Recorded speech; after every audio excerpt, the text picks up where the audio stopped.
செய்திகள். வணக்கம். ஐத்தமிழ் டிவியின் பிரதான செய்தி அறிக்கையுடன் இணைந்திருக்கின்றீர்கள். செய்திகளுடன் இணைந்து கொள்ளும் நான் ரினோபிரியா ராஜ்குமார். முதலில் CUSMA வர்த்தக ஒப்பந்தத்தை ரத்து செய்ய வாய்ப்புள்ளது என முதல்வர் டக்ஃபோர்ட் தெரிவிப்பு. மறைக்கப்பட்ட குற்றங்கள், தீர்க்கப்படாத கொலைகள் முழுமையாக விசாரிக்கப்பட வேண்டும். இலங்கையில் உள்ள சீன நாட்டவர்கள் உள்ளூர் சட்டங்களை கடைபிடிக்குமாறு சீன தூதரகம் அறிவுறுத்தல். ஷாங்காய் ஒத்துழைப்பு மாநாட்டில் கலந்து கொள்கிறார் இந்திய பிரதமர். கணினி பாகங்களுக்கு 100% வரி விதிக்க ட்ரம்ப் திட்டம். தொடர்பான விரிவான செய்திகள். வான்கூவர் தீவில் பற்றி எரியும் வெஸ்டேஜ் ரிட்ஜ் காட்டுத்தீயால் வெளியேற்றப்பட்ட சில குடியிருப்பாளர்கள் தங்கள் வீடுகளுக்கு திரும்ப அனுமதிக்கப்பட்டுள்ளனர். எனினும் பெரும்பாலான மக்கள் இன்னும் வெளியேற்ற உத்தரவின் கீழ் இருப்பார்கள் என நானேமோ பிராந்திய மாவட்ட நிர்வாகம் தெரிவித்துள்ளது. RDNN அவசர நடவடிக்கைகளுக்கான இயக்குனர் டக்ளஸ் ஹோம்ஸ் கூறுகையில், நிலைமை பாதுகாப்பானது என உறுதி செய்யப்பட்ட பின்னரே மக்கள் திரும்புவதற்கு அனுமதி வழங்கப்பட்டுள்ளது என்று தெரிவித்தார். சுமார் 538 ஹெக்டேர் பரப்பளவில் பரவியுள்ள இந்த காட்டுத்தீ நானேமோவில் இருந்து வடமேற்கே 50 கிலோமீட்டர் தொலைவில் உள்ள கேம்ரோன் ஏரியின் வடக்கு கரையில் எரிந்து வருகிறது. தீயணைப்பு நடவடிக்கைகளுக்கு இடையூறு விளைவிக்காமல் இருக்க பொதுமக்கள் காட்டுத்தீ பரவும் பகுதிகளில் இருந்தும் ஹெலிகாப்டர்கள் நீரெடுக்கும் ஏரிகளில் இருந்தும் விலகி இருக்குமாறு அதிகாரிகள் கேட்டுக் கொண்டுள்ளனர்.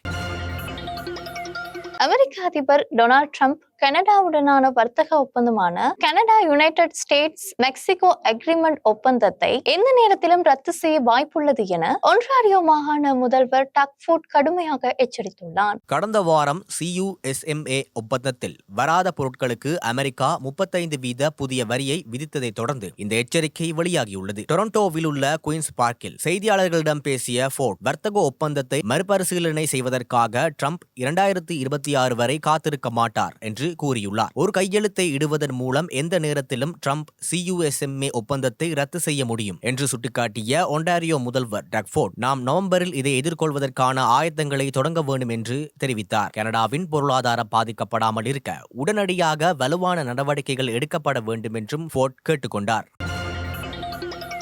நியூஃபவுண்ட்லாந்து மற்றும் லெப்ரடாரில் கட்டுப்பாட்டை மீறி பரவி வரும் காட்டுத்தீயை அணைப்பதற்காக நியூ பிரவுன்ஸ்விக் மாகாணத்தில் இருந்து நீர் குண்டுவீச்சு விமானங்கள் அனுப்பி வைக்கப்பட்டுள்ளன. ஃபிரெடரிக்டன் விமான நிலையத்திலிருந்து நேற்றைய தினம் இந்த விமானங்கள் புறப்பட்டன. கடந்த 3 நாட்களாக நீடித்து வரும் காட்டுத்தீயால் நூற்றுக்கணக்கான மக்கள் இடம்பெயர்ந்துள்ளனர். இந்த நெருக்கடியான சூழலை சமாளிப்பதற்காக 3 ஏர்ட்ராக்டர் 802 F ரக நீர்குண்டுவீச்சு விமானங்களும் ஒரு பேர்ட் டாக் ரக விமானமும் அனுப்பி வைக்கப்பட்டுள்ளன. அவற்றுடன் ஒரு விமான தொழில்நுட்ப அதிகாரியும் நியூஃபவுண்ட்லாந்திற்கு அனுப்பி வைக்கப்பட்டுள்ளதாக அங்கிருந்து வரும் தகவல்கள் தெரிவிக்கின்றன.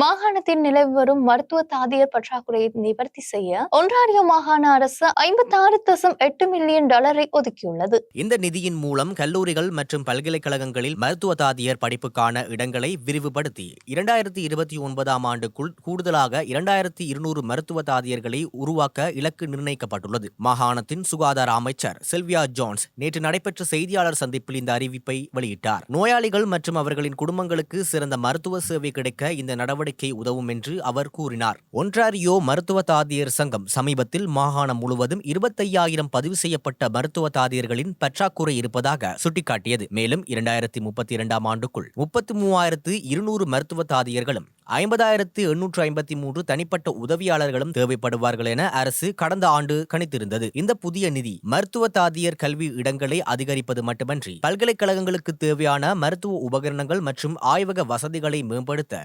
$7.5 மில்லியன் வழங்கவும் பயன்படுத்தப்படும் என்பது சுட்டிக்காட்டத்தக்கது. தொடர்பான இலங்கை செய்திகள்.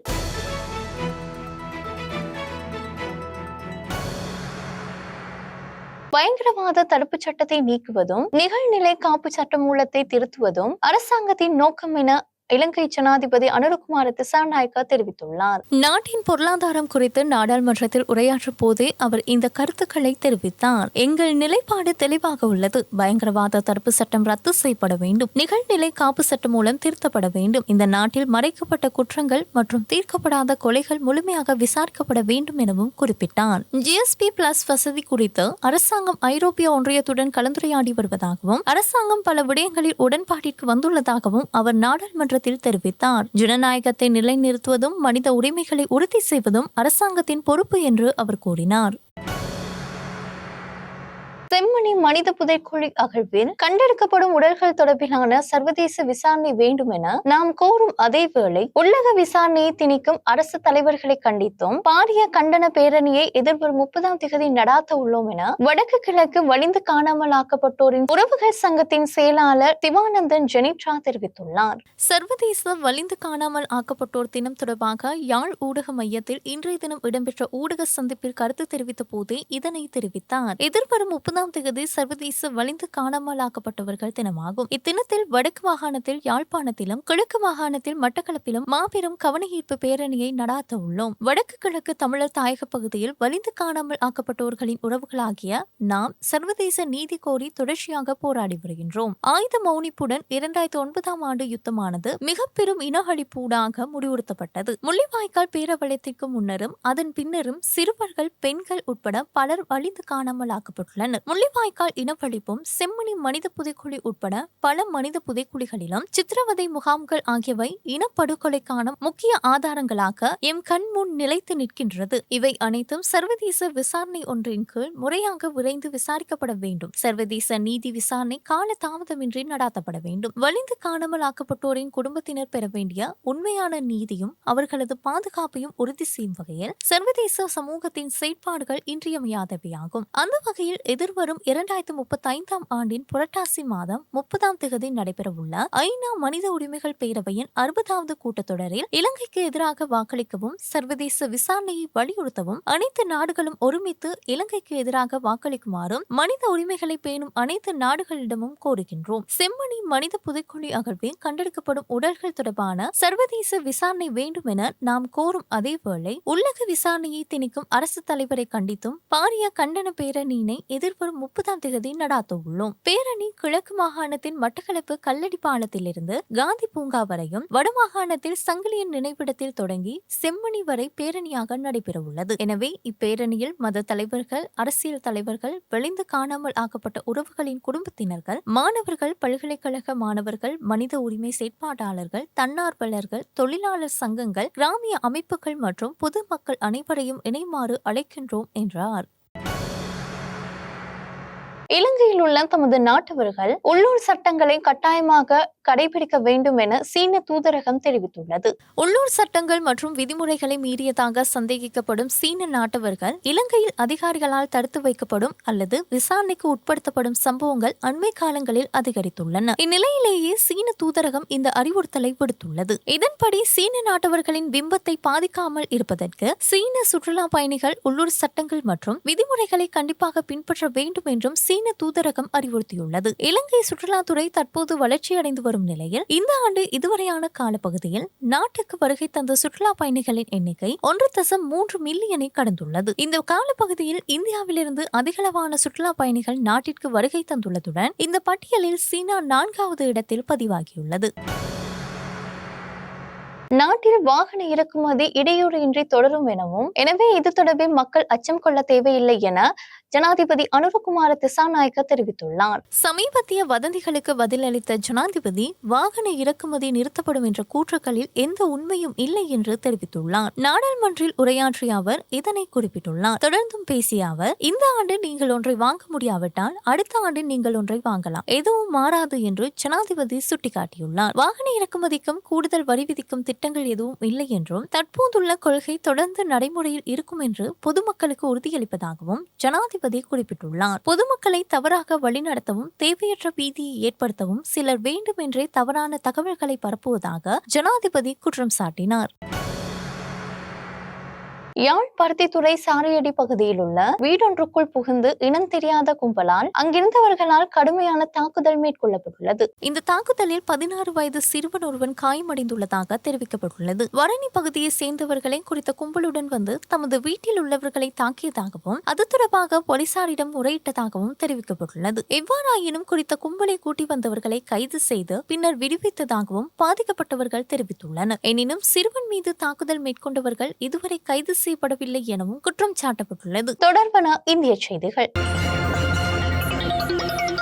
சீனாவின் தியாஜினில் நடைபெறவுள்ள ஷாங்காய் ஒத்துழைப்பு அமைப்பின் பிராந்திய உச்சி மாநாட்டிற்காக இந்திய பிரதமர் நரேந்திர மோடி கலந்து கொள்ள உள்ளதாக இந்திய ஊடகங்கள் செய்தி வெளியிட்டுள்ளன. இதன்படி இம்மாநாடானது ஆகஸ்ட் 31 முதல் செப்டம்பர் 1ஆம் தேதி வரை இடம்பெறவுள்ளதாக தெரிவிக்கப்பட்டுள்ளது. தொடர்பான சர்வதேச செய்திகள். இறக்குமதி செய்யப்படும் கணினி பாகங்களுக்கு 100% வரி விதிப்பதாக அமெரிக்க ஜனாதிபதி டொனால்ட் ட்ரம்ப் அறிவித்துள்ளதாக அமெரிக்க ஊடகங்கள் செய்தி வெளியிட்டுள்ளன. இதனால் அமெரிக்காவில் கணினிகள், ஸ்மார்ட் தொலைபேசிகள், வாகனங்கள் மற்றும் வீட்டு உபயோகப் பொருட்களின் விலைகள் அதிகரிக்க வாய்ப்புள்ளதாக தெரிவிக்கப்பட்டுள்ளது. ரஷ்யா உக்ரைன் அமைதி ஒப்பந்தத்தை ஏற்படுத்துவதற்கு அமெரிக்கா விதித்துள்ள காலக்கெடு நாளைய தினத்துடன் முடிவடைய உள்ளது. இந்த நிலையில் அமெரிக்க ஜனாதிபதியின் சிறப்பு தூதுவர் ஸ்டீவ் விட்காம் ரஷ்ய தலைநகர் மாஸ்கோவில் ஜனாதிபதி புட்டினை சந்தித்து பேசியுள்ளார். உக்ரைனில் ரஷ்யாவின் தாக்குதலை முடிவுக்கு கொண்டு வர வேண்டும் என்பதில் ட்ரம்ப் மிக தீவிரமாக உள்ளார். இதற்காக உக்ரைனுடன் ஒரு அமைதி ஒப்பந்தத்தை மேற்கொண்டு போரை நிறுத்த வேண்டி ரஷ்யாவுக்கு 50 நாட்கள் வரை காலக்கெடு விதிப்பதாக ட்ரம்ப் தெரிவித்தார். இல்லையெனில் கடுமையான பொருளாதார அபராதங்களை ரஷ்யா எதிர்கொள்ள நேரிடும் என்று அவர் எச்சரிக்கை விடுத்துள்ளார். ட்ரம்ப் விதித்த காலக்கெடு நாளையுடன் முடிவடையுள்ள நிலையில் நேற்று அவரது சிறப்பு தூதர் ஸ்டீவ் விட்காப் அவசரமாக ரஷ்யாவுக்கு சென்று விளாடிமிர் புட்டினை சந்தித்து பேச்சுவார்த்தை நடத்தியுள்ளதாக கிரெம்ளின் மாளிகை தெரிவித்துள்ளது. எனினும் இந்த பேச்சுவார்த்தையில் என்னென்ன முக்கிய அம்சங்கள் இடம்பெற்றன என்பது குறித்த விவரங்களை ரஷ்ய ஜனாதிபதி மாளிகை உடனடியாக வெளியிடவில்லை. கடந்த 2022ஆம் ஆண்டு பிப்ரவரியில் அண்டை நாடான உக்ரைன் மீது தாக்குதல் தொடங்கியது. அதிலிருந்து ஏராளமான சர்வதேச தடைகளை சந்தித்துள்ளோம். அவற்றை வெற்றிகரமாக சமாளித்துள்ளோம். சர்வதேச தடைகள் அனைத்தும் குறைந்த அளவிலான தாக்கத்தை மட்டுமே ஏற்படுத்த முடிந்ததாக ரஷ்யா தெரிவித்துள்ளது. இத்துடன் ஐதமிழ் டிவியின் பிரதான செய்தி அறிக்கை நிறைவடைகின்றது. அடுத்த பிரதான செய்தி அறிக்கையினை நாளைய தினம் எதிர்பாருங்கள். மேலதிக செய்திகளை அறிந்து கொள்ள www.itamilnews.com என்ற இணையதளத்திற்குள் பிரவேசியுங்கள். வணக்கம்.